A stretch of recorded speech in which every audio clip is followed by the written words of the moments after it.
If you're wondering how to keep your brain functioning so that you don't lose your memories and head down a dementia trail, keep watching. In this video, you'll learn that though cognitive decline is real, there are things you can do to slow it down. I'm Adrienne Caparuso, and for years I've helped active agers not just stay physically strong, but stay mentally strong. You're on a journey. Your body's becoming more mature, your brain is becoming more mature, and if you don't know the process, you're not going to maintain quality of life and independence. I often hear active agers say, "Oh, I had a senior moment." Have you said it? And they act as if losing memory is something that's just supposed to happen. This is just part of life. I'm here to tell you that there are ways to slow it down and to not make it the norm. Listen up. By age 60, cognitive decline is prevalent because your brain is deteriorating. By age 80, your brain is 5% lighter than somebody in middle-aged adulthood. So healthy cognition is important, and you don't want to go down the path of dementia. What can happen? You can lose your independence. You will become reliant upon family and friends. You may even find yourself in a retirement community that has memory assistance. I'm going to show you one of the best ways that you can keep your memories strong. Exercise has been shown to be the #1 way to slow cognitive decline. Study after study shows this. So today I'm going to give you an aerobic exercise. Why an aerobic exercise? One of the things that we want to do is we want to get your heart rate up. We want that heart rate pumping strong. Why is that? When your heart is pumping, it's sending blood through the body. It's sending blood to the brain.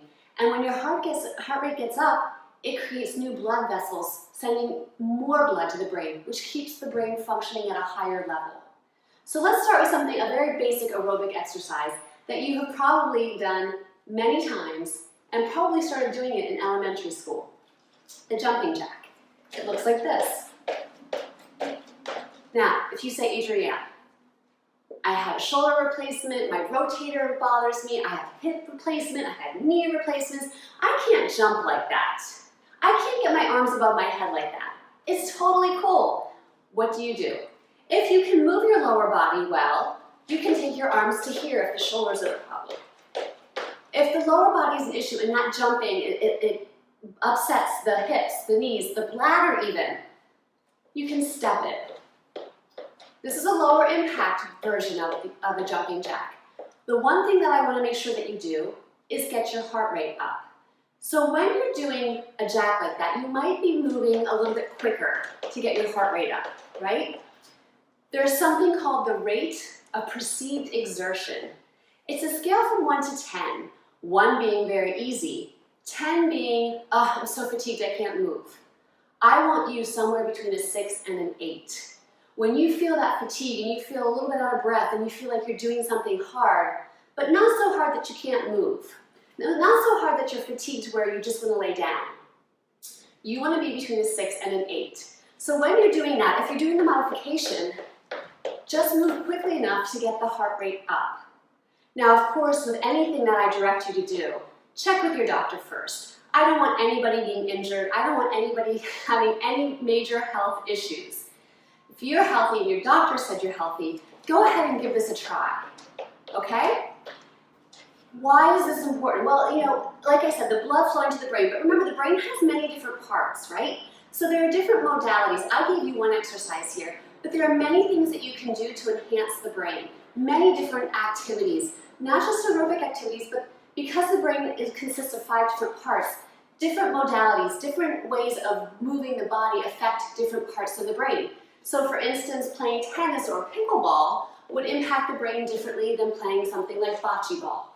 So these are things that you might enjoy doing that are super important. I know many of you like to walk, and there's nothing wrong with walking.